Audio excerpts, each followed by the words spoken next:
Hi, welcome to GCS Connect Inclusion. This is a series that we put together to talk about including and diversification within the technology space.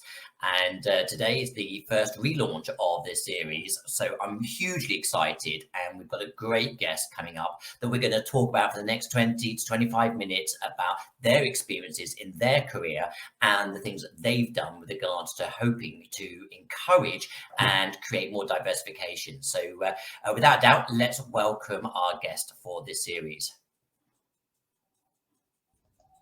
Kate, hello. Hi, how are you? I'm really well, thank you so much. It's great to actually have you on with us. We've got a slight echo here as I'm talking, but hopefully we're fine with this. But that's much better. Thank you so much. So, Kate, what I'd like to do is first of all give you the floor to introduce yourself and just give us a little bit of a scenario on who you are and some of the journey of your career so far. Would that be all right?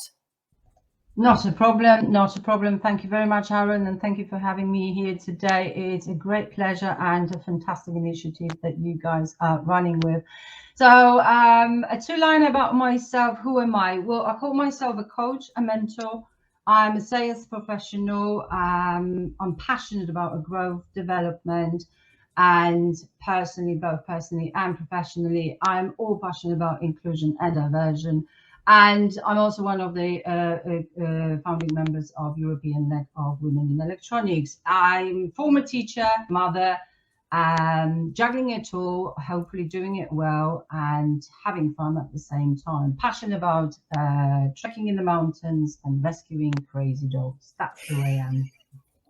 Brilliant. Sounds like a complete and utter handful of a lifestyle that you have there. But I think one of the reasons that I'm so excited about talking with you is that you've not just been a female, which, in the technology sector is and thankfully becoming more and more frequent, but you've actually done something about creating mentorship programs and creating founding groups on the likes of LinkedIn platforms. So what I'd like to do is just get some of your exposure into that and why you believe creating mentorship programs in the electronics and technical sectors is hugely important and how that is contributing to diversity. Yes, absolutely. So my personal experiences definitely got me to where I am here today. And I think that's a great start for anybody. It doesn't matter where we come from, what background we have. We struggle with a lot of things in life. For those who are in minority, there is twice as much struggle. So the first thing is to always remember who we are and be true and authentic to yourself.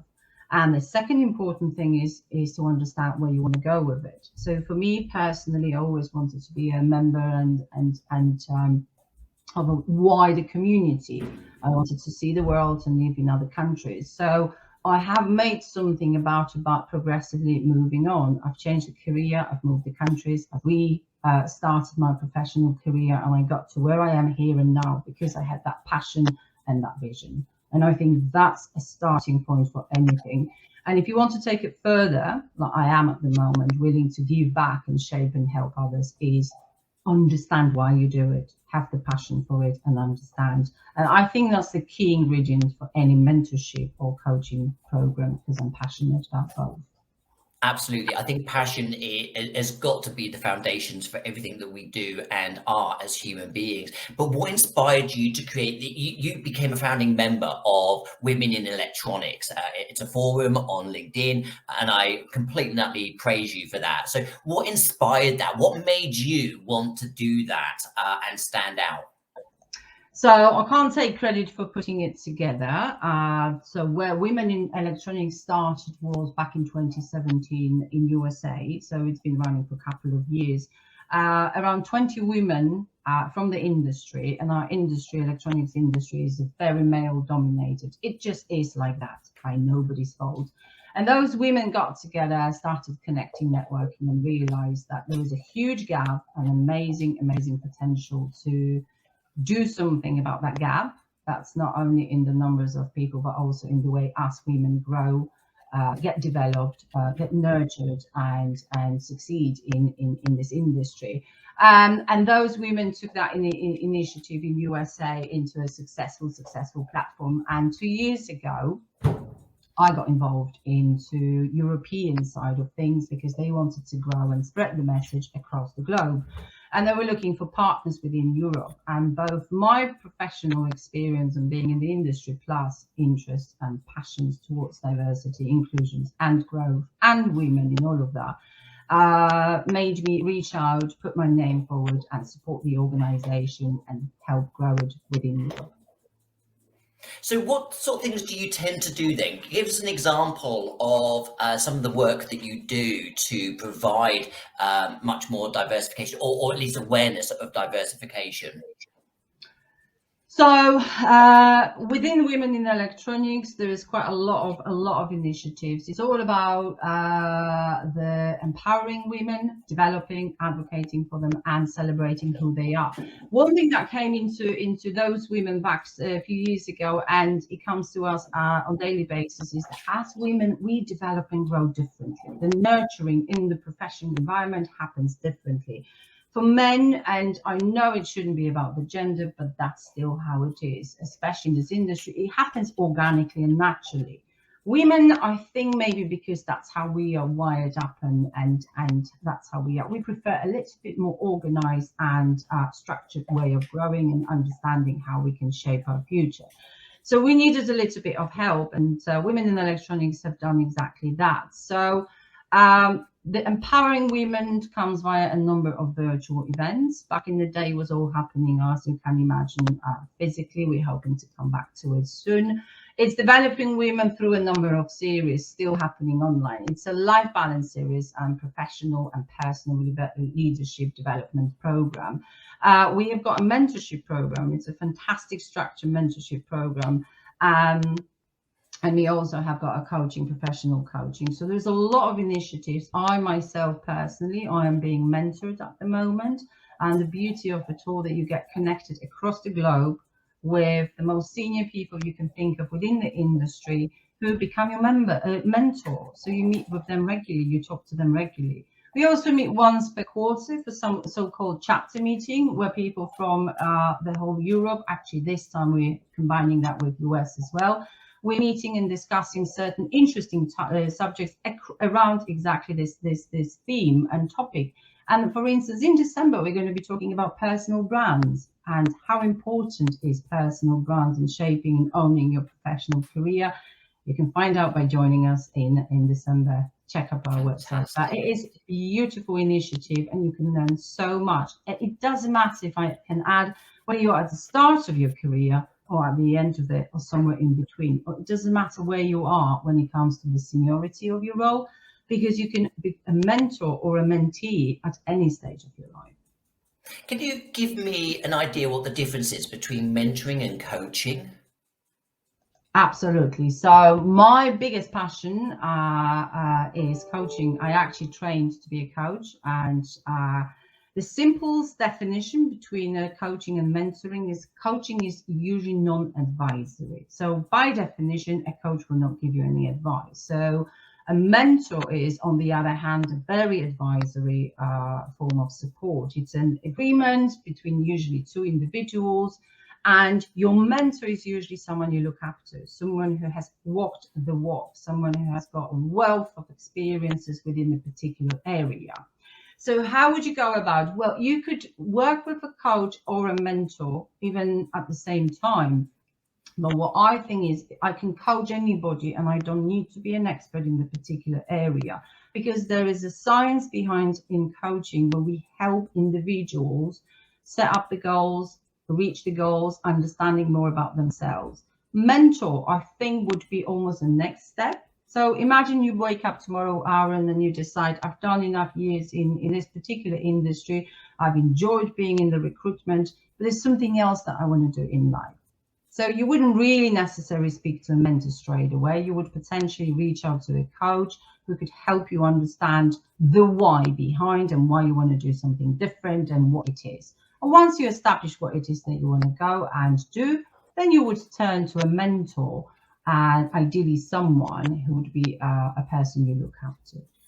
Fantastic. Thank you for explaining that. And, I can only speak of my own experiences as well, that I actually, several years ago, put myself through a life coaching experience, and it was absolutely life-changing for me. It just rewired my own thought process.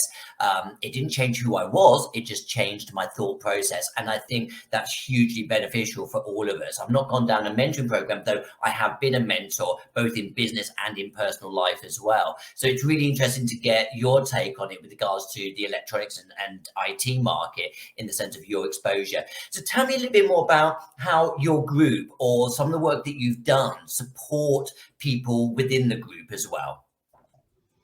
So coaching is something that I do personally, so I can support you as a coach, and I can support you, as I say, my passion is the growth and development. So ideally I'd like to work with individuals within the industry, helping them shape their future and own their brands and own their future. Within the platform of Women in Electronics, we offer a spectrum of events. So as I say, the formalized mentoring program is put together by a group of experts within the organizations. We match the people. So I got matched with a mentor. I am at the moment being mentored. I'm on the official program, and we get matched with someone who is a great fit for what it is that I want to achieve. So it's a very formalized process where we're being listened to, what our needs are as a mentee. And then we're being matched with the best person within the industry who puts up their hand and wants to give back to community by being a mentor. So it's actually based around people's life experiences, and then obviously you find somebody within your group that's gone through a very similar situation or aspires to be in a situation, and that's how you get the partnership working. Yeah, so we basically, anyone who is a member of Women in Electronics can apply to be a mentor or a mentee. That's the great thing about it. Doesn't matter where you are in your life, even if you're really holding a senior position, anyone can be a mentee and talk to somebody else. So we have got an opening for both within the organization. If you want to give back, apply to be a mentor. If you want to receive mentoring, then obviously you fill in the form where you put all the details of what it is that interests you. And as I say, a designated group of people will match you with an individual from within the industry. And that's brilliant because it's across the globe. So where else could I actually connect with a very senior level of individuals and professionals who wants to give back and give me advice? I mean, it's brilliant. I totally agree, and I think that this brings us back onto the fact of the way that the world has evolved, utilizing platforms like this, for example, that it's brought us all closer together. And it still amazes me that we do not have such a diversification of gender, race, educational backgrounds in the electronic tech world, because this is how we live these days. What's your sort of like experiences in the sense of the last 18 months, 2 years? Because we've gone through COVID, we've seen platforms like LinkedIn, MS Teams coming through to the forefront. What's been your experiences, certainly within your group, that's changed and maybe enhanced your positioning? Yes, I think the last 2 years has been tremendously challenging and interesting, if I can dare to use that word. In the professional aspect, I tried to utilize that time to my benefit. So I actually found the online connections being a great opportunity and platform to connect with people where I normally wouldn't. So where I went with it, for instance, with Women in Electronics, I mean, where else in the world or how would I be able to connect with individuals across the globe, if not online? Agreed. So that was brilliant. I participate in a lot of meetings with the counterparts from Women in Electronics purely by logging onto the calls and being part of the group. So it is a fantastic, fantastic opportunity. What I also did personally for my own development and growth, because as I say, it is a big passion for me and I like developing myself as well, is I've utilized the platform and opportunity to connect with people within my organization at a level where I don't normally interact with. So we're talking about people at the VP level.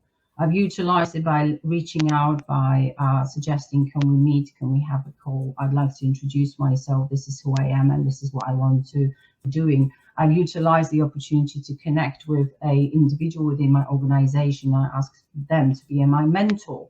So I think as much as we are living in really difficult times, it is about finding what good it can do for us. And so before I formalized my passions a little bit more with my coaching training and women in electronics, I was doing a lot of those things informally, purely by reaching out to people. And anybody, whether it's within the minority or not minority groups, anybody, please, I kind of think that important message is reach out to other people. But try to understand what it is that you want to talk about first. And if you want to talk about yourself, spend some time thinking of why you're taking up somebody else's time, who you are, what you want to achieve, and then reach out to those people. Put a 15-minute call within your organization, introduce yourself, even if you're a new starter. My personal experiences from all over within the organization or industry, wherever I was reaching, people were very, very friendly. They were offering advice. That's the way to go. Utilize that time we have now by being on the other side of the computer. Yeah, fantastic. We've got a question from Victoria, who's watching and participating from South Africa. So thank you for participating, first of all, Victoria. But she's got a question for you, Kate, in asking, where does one complete the mentor application form, and how does one become a member to the group? Brilliant. Victoria, there is a website. Just type into the search engine Women in Electronics. Our website will pop in, and you can sign up. There is a membership fee, what comes to about £20 per month. With that membership fee, you get access to all of the events, you get access to the mentorship training, all of those things are on our website. You fill in the form, and once the form is submitted, one of our members will get back in touch with you, and you can just take it from there. Simple as that. Fantastic. Thank you for answering that one.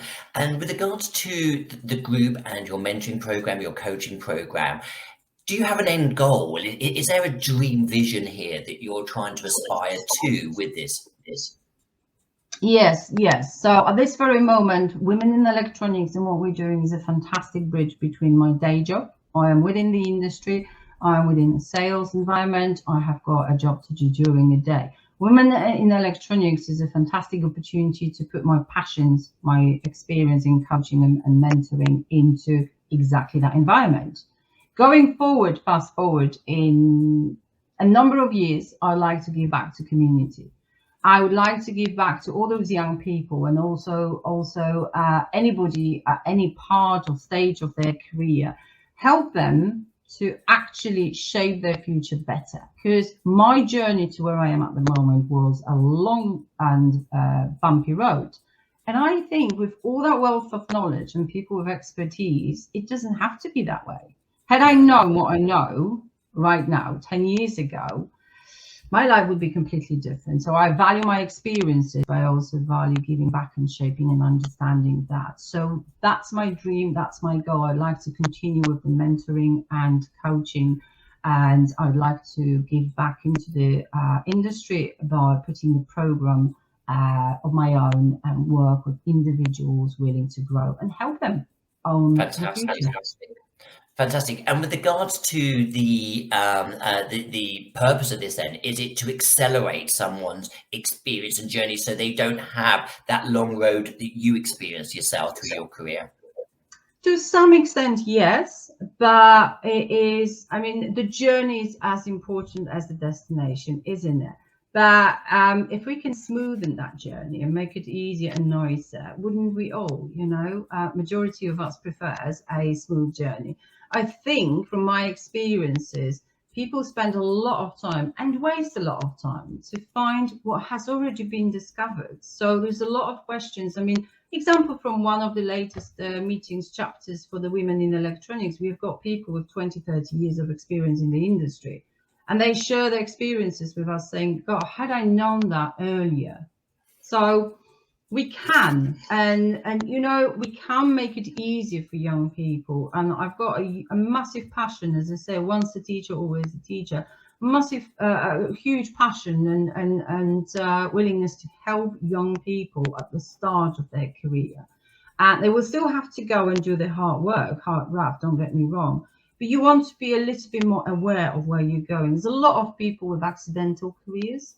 So Yes, unless you yes. know where you're going to go or where you want to go, someone else will shape that destination for you. So I think part is my experiences and part is the passion towards owning it and making your own in the right direction.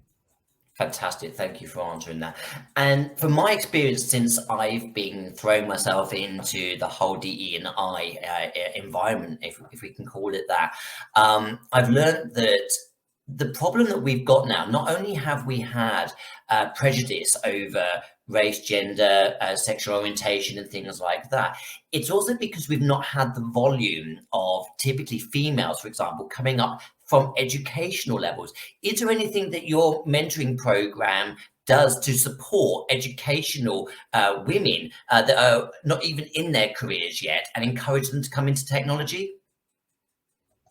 We not that I'm aware of any specific program within our educational group. It's something that I am passionate about, and definitely it's something I'm exploring as a future avenue, because I think I'm a mother of two young daughters, and it is the moment where a lot of things need shaping. I think there's a lot to be done in general with young people, young adults, to help and shape their future and the way of thinking. And this is where I think coaching is very helpful. Maybe not mentoring, because as I say, coaching is about equipping people in tools, helping them understand what it is that they want.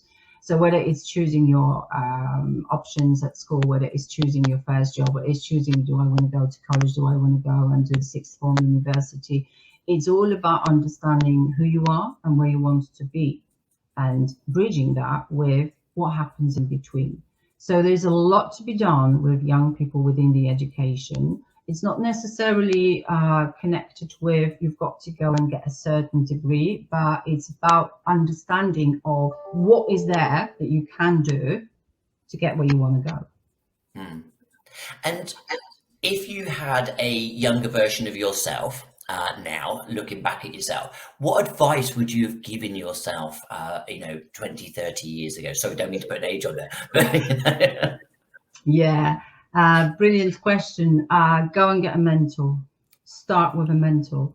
But let's take it a step back. In order to have a mentor, you've got to understand who you are and what you want. So spend some time thinking, what's important to you? What are you good at? That younger people, we've got fantastic, everybody's equipped in something.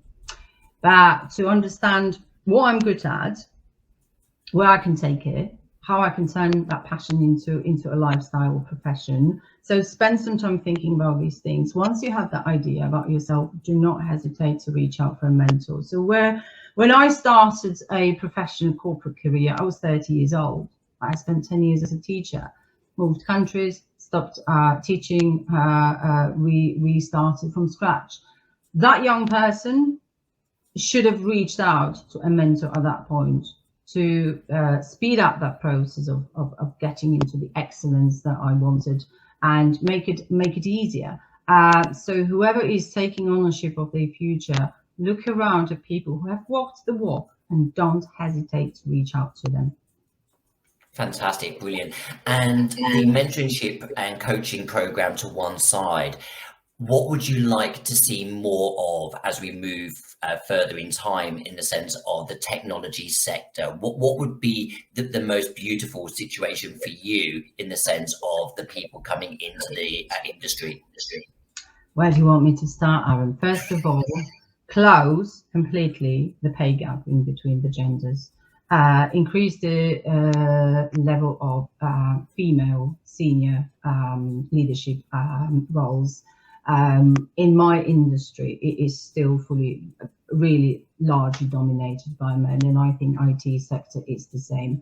We are attracting a lot of young females now at the moment, but there is a long time before they become the leaders of future.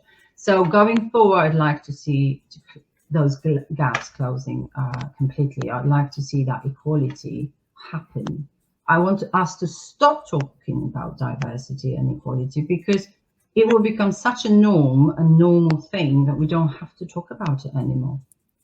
I so agree with you. I think that's one of the things. And I think that what we're now starting to recognize is the conditioning, is that we all start with conditioning, sexes, races, etc., with regards to what's acceptable within our own cultures, within our own race, within our own genders. And just as an example, you know, when you have these, and I'm not against these, by the way, but baby sex reveal parties, it's normally blue or pink, and then like nurseries and everything like that. And all of this plays a huge part in the sense of saying, well, actually, you fit into this box, whereas actually nobody fits into a box. And I think that I would like to see with organizations like yours, those boundaries and those boxes coming away, and a lot more collaborative environment. I think that's something that I would really like to see.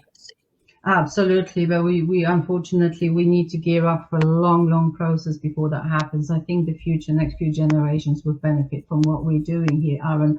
But the first thing is, what you see, you cannot unsee. And we all saw that there is something to be done. And now it's the time to do something. So, as I said, I've got 2 young children. I'm hoping their future will be easier in that aspect. But what's also different, we've become more aware, and we're shaping that young generation.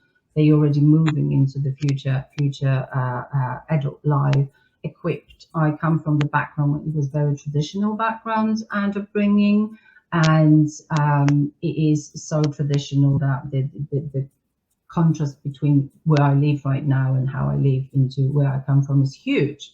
And I had to somehow bring myself into living here, because I enjoy it, because that's in accordance with my values and what I want to live like. But it is a huge thing, as you say. We bring those habits, we're preconditioned by a lot of things, so eventually those things will stop disappearing, absolutely. But it is a long process. I mean, it's not longer than 10 years ago I was advised by someone to remove my nationality from my CV because it might work against me, and that's someone who was giving a professional advice within the career. Removing the gender, removing everything. It got to the point that I openly saying I had gender neutral, nationality neutral CV, because nobody would even reply to my email with a CV. We're talking about like 15 years ago, when I was trying to break it into a new industry and environment. So, and that's only 10 years ago, Aaron. I don't think a lot of people have to experience that these days, and hopefully future generations will not have to, because we need to understand it isn't important. We are shaped differently, and we understand that. But what we need to understand is we can make it work in our benefit, both professionally and personally. And cultural upbringing is very important. To quickly add, I run a book club for women in electronics here in Europe. And I also participate in the one in the USA. And one of the books that I suggested and we were reading and discussing not long ago is Nice Girls Still Don't Get the Corner Office. That's the title. It's hilarious. It was written about 15 years ago. It's a rewrite. That's why they've added the still. And it was interesting because when we discussed that in the book club, we had participants from women at that point only, from various countries, both in Europe and USA. I think we didn't have anybody outside Europe and USA, but we still had people of different backgrounds, both culturally and etc. And it was hilarious to actually hear how different approach to the book and things that are being said we all have. But one thing that I think we can agree is nice girls, you know, is a concept of the past. We're now seeing ourselves as a passionate women, but we did discuss into length those differences in approaching what is and was or wasn't acceptable and good for women back then and is now. Brilliant. Kate, thank you so much for sharing a lot of your journey, a lot of what you're doing, being an outspoken individual out there in the industry to help and support other people. I applaud you for that because it's so easy to sit back and do nothing and just look at your own destiny, but to actually have an influence over others, I think it's applaudable. So thank you so much, Ben. The last point from you really is, once again, how can people get in contact with you? How can women get in contact with you to be mentored or coached? To touch on what you just said, Aaron, kudos to you for running the initiative as well. I think together people can make a bigger difference than individually. With regards to how to get in touch with me, just please reach out to me on LinkedIn. I am happy to connect with anybody. I'm happy to talk, to guide. I'm happy to talk to you more about women in electronics. As I say, the name says women and electronics, but we welcome men as well. Actually, You last can't. year Yeah, I was going to say you can't. You can't. we can't. Yeah, it started as such because you recognise the need for women, making a difference for women. But we actually, when we kicked off in Europe last year, we had the first male participant. A fantastic conversation, great input. Men bring a different perspective. It's all about inclusion. So get in touch with me on LinkedIn and we can take it from there. Brilliant, Kate. Once again, thank you so much. Thank you very much for having me.